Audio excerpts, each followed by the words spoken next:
J'accueille à présent Guy Aznar qui va nous révéler les secrets qui se cachent derrière le terme créativité.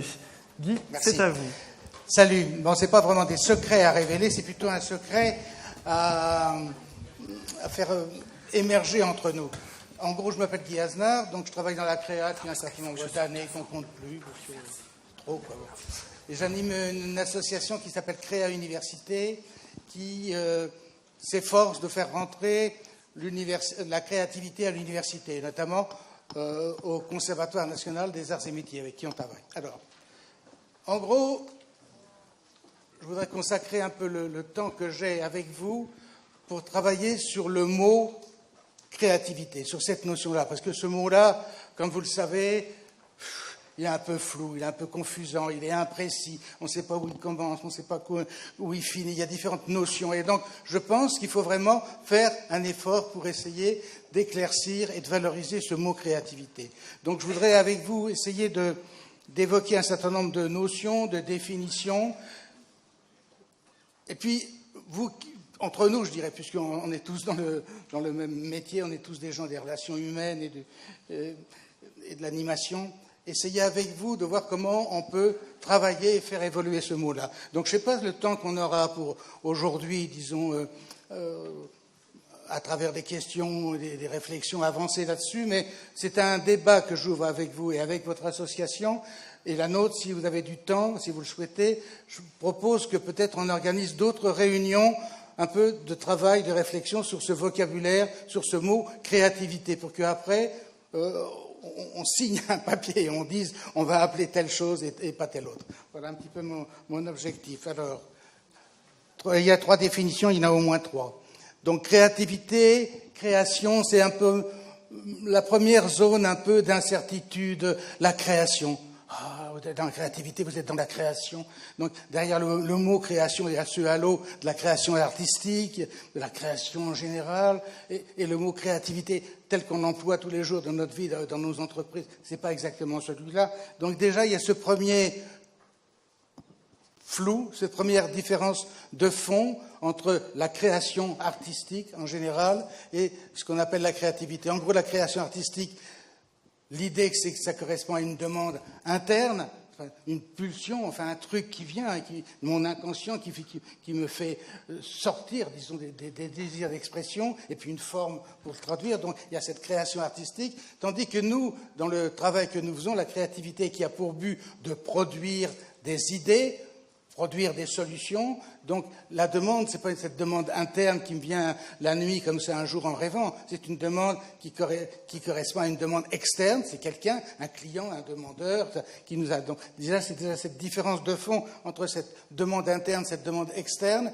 et également la recherche d'idées telle que nous la pratiquons, elle a une utilité évidente, elle répond à une question, à un problème, à un défi, tandis que la création artistique, elle n'a pas d'utilité à ce sens-là, son utilité, elle est ailleurs, elle répond elle se mesure en termes d'émotion. Est-ce que ce tableau, cette musique, cette création, ce poème, est-ce qu'il génère de l'émotion ou pas? Donc on est dans un autre registre, dans un autre domaine que celui de la créativité d'idées. Alors aujourd'hui, entre nous, on parle de la créativité d'idées. Déjà, c'est une expression que je lance, qu'on a agitée, évoquée déjà avec mes collègues, avec mes confrères. Ici, on parlait, pour dire ce que nous faisons, de créativité d'idées. Alors, on pourrait dire aussi de créativité de concept. On a évoqué l'idée de parler d'inventivité ou de parler d'idéation. C'est aussi des notions qui tournent autour de ce mot-là. En tout cas, donc, on est là-dedans, la créativité d'idées. Donc, par rapport à cette créativité qu'on emploie à toutes les sauces. On ne peut plus ouvrir maintenant un magazine, une émission de télé sans entendre parler de la créativité culinaire, vestimentaire, politique, sociale, etc., etc. Donc nous essayons de nous centrer sur quelque chose de précis qui est la créativité, qui a pour but de produire des idées, de produire des concepts, et donc que j'appelle pour l'instant créativité d'idées. Alors, cette fameuse créativité d'idées, il y a 3 genres de dimensions à prendre en compte. C'est d'une part une aptitude individuelle, d'autre part un processus mental, une mécanique mentale, et puis d'autre part la caractéristique d'une production qui est plus ou moins créative, une aptitude. Donc j'ai plus ou moins d'aptitude à faire du dessin, de la gym, du sport, etc., à produire de la créativité. Un processus mental, ça va être des démarches, et puis un résultat. Je vais reprendre un petit peu ces points-là.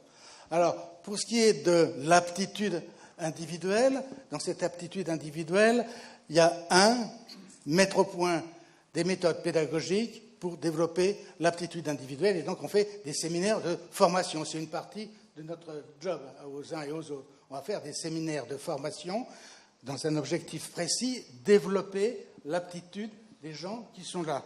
Et puis il y a un autre objectif, c'est mettre en œuvre un processus qui a pour but d'organiser une production donnée. Dans ce cas, c'est un séminaire, un autre séminaire, qui a pour but de produire des résultats. C'est très important de bien faire cette différence. Bon, évidemment, entre nous, on ne fait pas la confusion, mais il arrive parfois que les entreprises font cette confusion. Ils demandent de faire un séminaire, et puis alors, au moment de l'évaluation, on évalue est-ce que les gens sont plus ou moins créatifs ou non, ou est-ce qu'on a produit plus ou moins de choses nouvelles. Par exemple, il m'est arrivé d'intervenir dans des entreprises qui avaient mis en place d'immenses programmes de formation sur beaucoup de gens pendant plusieurs mois, plusieurs années, etc. Et j'avais été chargé de faire l'évaluation. Et donc, l'évaluation, là-dedans, c'était plutôt demander est-ce que les gens sont devenus plus agiles, plus mobiles, est-ce qu'ils travaillent différemment, est-ce que leur aptitude individuelle s'est développée, sans pour cela savoir si on faisait c'était dans le secteur de l'automobile, sans pour cela savoir si on faisait des voitures plus rapides ou qui consommaient plus. L'objectif n'était pas l'objectif, c'était uniquement les gens.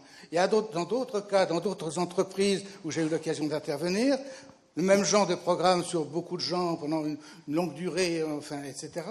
L'objectif, c'était, dans ces entreprises, c'était est-ce que le nombre de brevets a bougé? Je me rappelle de ce bureau d'études où, pendant une opération de formation qui durait pendant un certain temps, on évaluait le nombre de brevets qui étaient, et donc on mesurait la qualité de cette intervention là-dedans. Donc je fais bien cette différence-là parce que je pense qu'il faut bien la faire entre est-ce qu'on est chargé, quand on fait de la créativité, de développer la tête des gens et la tête et le reste, ou est-ce qu'on est chargé, disons, de sortir des trucs mesurables, comme par exemple des brevets.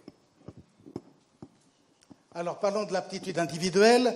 L'aptitude individuelle, donc la créativité, la définition numéro 1 de la créativité, c'est celle-là qu'on trouve dans tous les bouquins, dans tous les manuels, une capacité à réaliser une production qui soit à la fois nouvelle et adaptée au contexte. Nouvelle, bon, ça va de soi, sinon ça ne serait pas de la créa, bon. Adapté au contexte, ça veut dire que c'est une production qui est nouvelle, mais c'est pas juste de l'imaginaire, c'est pas un truc comme l'imagination qui serait venu, qui sortirait comme des rêves, disons, qui viennent la nuit ou le jour. C'est une production qui est nouvelle, mais également adaptée à l'environnement dans lequel elle est. Donc il y a une espèce de rapport, de balance entre l'apport de l'imagination et l'apport du contexte. Alors, il faut reconnaître que cette définition nouvelle et adaptée au contexte, alors on peut dire que c'est un oxymore ou un paradoxe, et en même temps, c'est un truc impossible. D'une certaine manière, on ne peut pas à la fois être tout nouveau et adapté. On ne peut pas sortir une pièce de puzzle qui soit nouvelle et qui, en même temps, soit adaptée au puzzle, ou une pièce d'engrenage et adaptée à l'engrenage. C'est-à-dire que chaque fois qu'on sort quelque chose de nouveau, l'environnement dans lequel on le met change. L'environnement organisationnel ou l'organisation physique. Et c'est pour ça que la créativité est quelque chose qui est fondamentalement perturbant, parce que à partir du moment où elle apporte un élément nouveau, elle perturbe, elle déséquilibre l'environnement dans lequel elle est, et normalement, le contexte, l'environnement est fait pour la rejeter. Disons que la créativité, dès qu'elle arrive, dès qu'elle naît, elle est faite pour être rejetée, elle est faite pour susciter de l'agressivité, dans la mesure où elle veut faire des changements. Son métier, l'agressivité, c'est de changer. Et donc, par définition, c'est de perturber. Donc, il ne faut pas s'étonner que tout ce que nous faisons en créativité, dans tous les domaines, dans tous les secteurs, il y ait a priori cette espèce de réaction fondamentale de déséquilibre, de rejet ou de difficulté pour la faire connaître. Alors, cette aptitude individuelle, on peut la développer et on peut l'orienter différemment. La développer,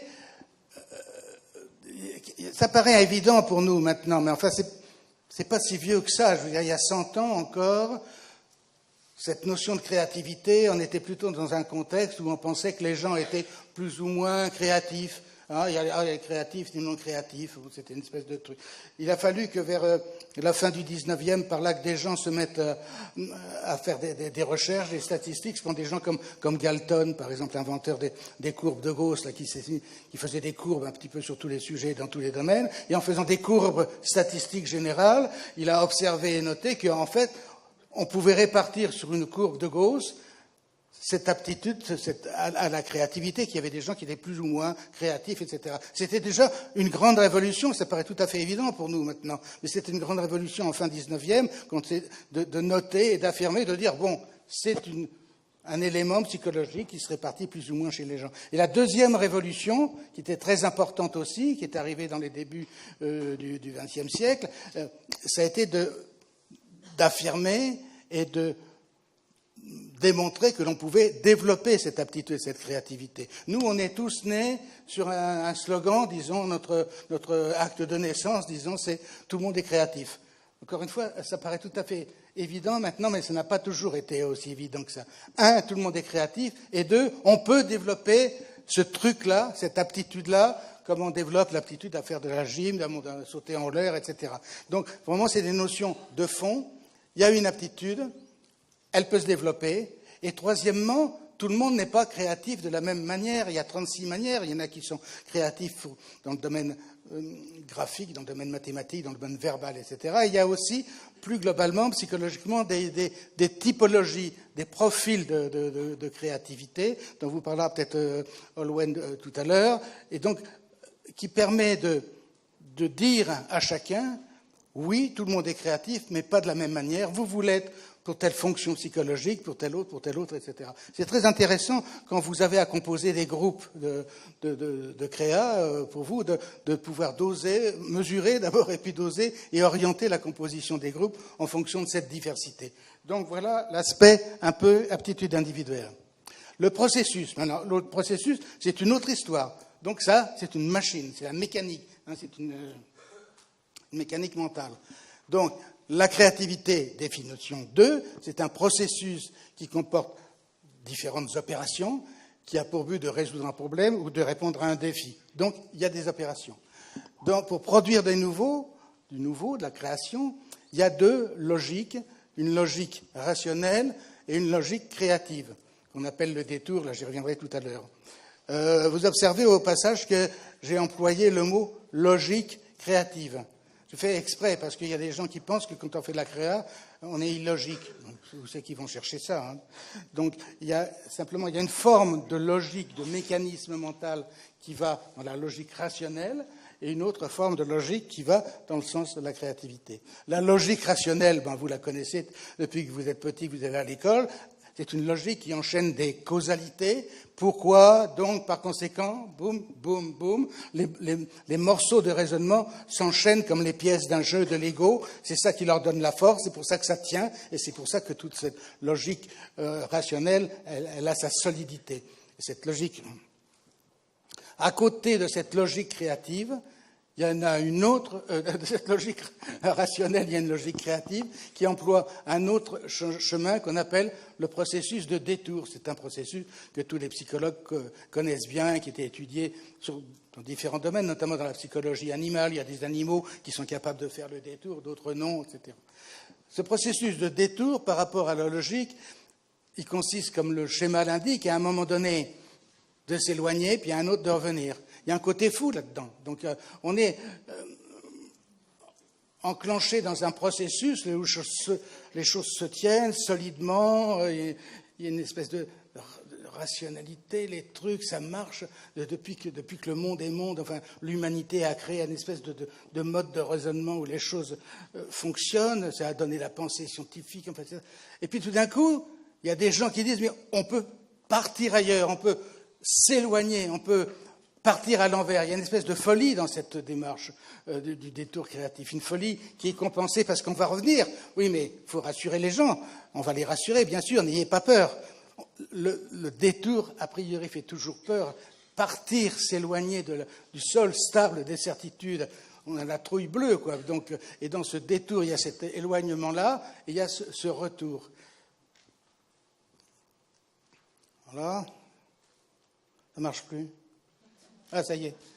Voilà. Donc, la pensée inventive, elle est basée sur la logique rationnelle et elle cohabite avec une autre forme qui est c'est le processus de détour. Ce qu'il faut bien comprendre que ces deux formes-là, ce ne sont pas des zombies qui s'ignorent. Ce sont deux modalités de fonctionnement de l'esprit humain qui sont complémentaires et qui se complètent. Disons que le savant plongé au CNRS sur son microscope ou plongé dans ses équations mathématiques, plongé en plein dans sa démarche rationnelle, logique, avec toute sa force, à un certain moment, il décroche plus ou moins consciemment, plus ou moins fortement, etc. Il décroche et il fait un détour et il revient, il fait un détour et il revient. Il y a certains chercheurs, comme par exemple Poincaré, un mathématicien qui est l'un des plus brillants de l'histoire des mathématiques en France, qui a bien analysé ce mécanisme. Il a bien analysé comment, en train de travailler sur une de ses équations dans son travail, et à un certain moment... Et donc cette cohabitation entre la mécanique rationnelle avec sa force et la mécanique irrationnelle du détour fonctionne de manière complémentaire. Le développement mental d'une personne normale, si je puis dire, entre guillemets, c'est quelqu'un qui fait l'équilibre entre l'imaginaire et le réel, qui sait faire l'équilibre, qui peut faire l'équilibre entre cette pensée créative et cette pensée rationnelle. Donc, arriver. Bon. Alors, si on part trop du côté de l'irrationnel, on part vers un genre de truc qui s'appelle la folie, quoi. Bon. Et si on part trop de l'autre côté, qu'on n'a pas cette capacité de faire ce détour, c'est un autre genre de folie. Disons. On navigue entre deux folies, plus ou moins. Et donc, la caractéristique d'une personne créative, c'est la flexibilité, c'est le talent à pouvoir faire ce mouvement de l'un à l'autre, d'un côté à l'autre.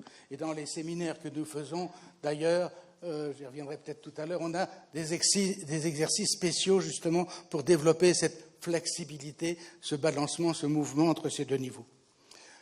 Alors, parlons des fonctions de la créativité. Je distingue trois fonctions, la fabrique des idées, la fabrique des solutions, la fabrique de l'innovation. Alors, j'ai pris ces images de poupées russes, je suis un peu content de cette image-là, parce que bon, il y a ton truc, là, les idées, les solutions, l'innovation, comment ça se situe, etc. En fait, selon moi, je crois que ce qu'il faut comprendre, c'est que ces notions-là, elles s'emboîtent les unes dans les autres, comme les poupées russes s'emboîtent les unes dans les autres. Il y a un premier niveau qui est la fabrique des idées. On est là dans un truc très particulier qui est sortir des idées. Et pour sortir cette idée, si je rentre un petit peu dans le détail ici, il y a deux genres de moteurs, ce qu'on appelle un moteur à 2 temps et un moteur à 3 temps. Un moteur à 2 temps, c'est un moteur qui, pour sortir ses idées, pour faire ce mouvement du détour, boum, boum, monter dans la courbe et revenir dans la courbe, ce moteur le fait en 2 temps, un temps qu'on appelle la divergence et un temps qu'on appelle la convergence. C'est le moteur à 2 temps, grosso modo, je suis en train de décrire ce qu'on appelle le brainstorming. Et donc, ce mouvement, cette courbe de détour, là, elle est coupée en 2 traits, boum, on part de un rien. C'est une mécanique qui est associée à un style, disons, le brainstorming, c'est un style dans cette mécanique-là de ce moteur à 2 temps, où on joue la quantité, on suspend le jugement, il y a un rythme rapide, il y a un style décontracté, le brainstorming qui est souvent très mal jugé, très mal noté, caricaturé, les gens ils comprennent rien du tout, ils appellent brainstorming n'importe quoi, hein. Ils se mettent à 3 personnes dans un coin de bistrot et disent on a fait un brainstorming, alors que c'est une véritable méthode qui suppose une formation, il y a une méthodologie, il y a une technique, il y a un processus, etc. Mais la caractéristique de ce processus, de ce qu'on appelle le moteur à 2 temps, c'est ce style, c'est ce rythme qui boum, boum, boum, boum, boum, boum, boum, ça part, quoi. Le fait que ça parte comme ça, c'est pas anodin, c'est pas un jeu, c'est le fait que si on va vite, rapidement, la rapidité empêche de réfléchir, empêche d'évaluer, empêche de juger. La rapidité, ça fait partie, c'est un ingrédient, disons, de cette mécanique-là, c'est pas une anecdote, hein. Donc voilà, ça c'est un système, un moteur de la recherche d'idées, le moteur à du temps. Alors, il y a un deuxième moteur qu'on appelle le moteur à 3 temps. qui a plutôt été développé, je dirais, un peu dans l'école française de la créativité là, depuis un certain nombre d'années. C'est un peu notre truc, les uns et les autres. Et dans cette moteur à 3 temps, on parcourt également cette courbe, ce processus, mais entre le premier temps de la divergence et puis l'autre après qui va être la convergence, entre les deux, on écarte un peu les deux branches, ça craque après. Ça fait comme ça, quoi. On écarte entre la divergence et la convergence et on fait apparaître une notion intermédiaire entre les deux qu'on appelle, nous, l'émergence des idées. C'est-à-dire qu'au lieu de dire on sort des idées et puis après on les évalue, on dit on sort de l'imaginaire et avant de les évaluer, on crée un espèce d'espace bizarre, magique, qui est vraiment l'espace le plus excitant et le plus passionnant de la créativité, qu'on appelle l'émergence des idées, où on essaie de voir naître les idées, là, comme une plante qu'on verrait sortir de quelque chose. Donc, cette notion-là, c'est une notion très intéressante. On fait du ralenti, disons, entre la divergence et la divergence. Au lieu d'aller dans la rapidité, on écarte les branches, on prend son temps, on respire, on ralentit. Et donc, cet espace du moteur à 3 temps, il est fait avec un style qu'on appelle la posture sensible, alors que l'autre, c'est plutôt une posture dynamique, rapide. Et la différence avec l'autre démarche, on n'est pas dans la rapidité, boum, boum, boum, boum, boum. Au contraire, on est dans la lenteur, dans le flou.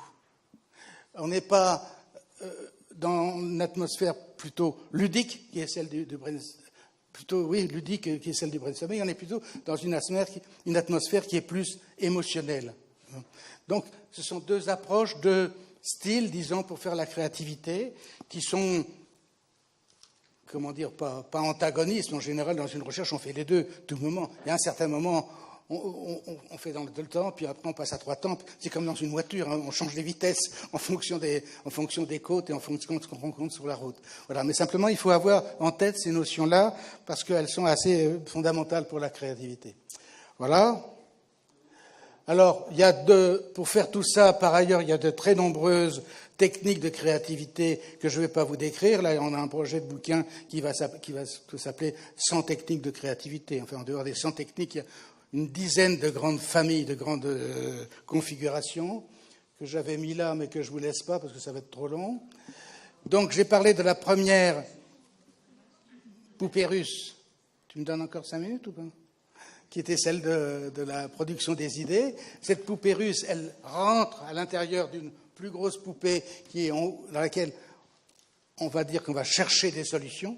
Donc cette fois, c'est un processus plus large, plus complet. On prend plus de temps pour formuler le problème en amont, plus de temps pour trier et évaluer les idées en aval. Donc c'est un processus en 3 temps, plus large, et qui se relie à ce qu'on appelle le creative problem solving, dont peut-être que Prosper nous a parlé tout à l'heure, donc peut-être Olwen en parlera tout à l'heure. La différence, disons, dans cette démarche en 3 temps, qui est l'élément le plus important, le plus intéressant, qui a été créé notamment il y a 50 ans à Buffalo, notamment par Sidney Perns, c'est que dans chacune des étapes de ce processus, on met de l'énergie. Ce n'est pas simplement poser un problème, c'est répondre à un défi, poser un challenge, mettre de l'énergie, mettre de la créativité. La recherche d'idées, ce n'est pas simplement poser des éléments de problème, des faits sur une table, c'est mettre de l'énergie, du désir, de la volonté, du suspense presque. Et de même, revenir aux solutions, c'est mettre en route des processus pour produire des actions, etc., etc. Donc voilà, donc là, cette fois, on insère le processus de recherche d'idées à l'intérieur de cette plus grande poupée qui est celle du problem solving, et puis elle-même, elle s'insère dans une plus grande démarche qui est celle de l'approche systémique de l'innovation qui inclut tout un tas de problèmes et de niveaux financiers, juridiques, etc., etc. Voilà.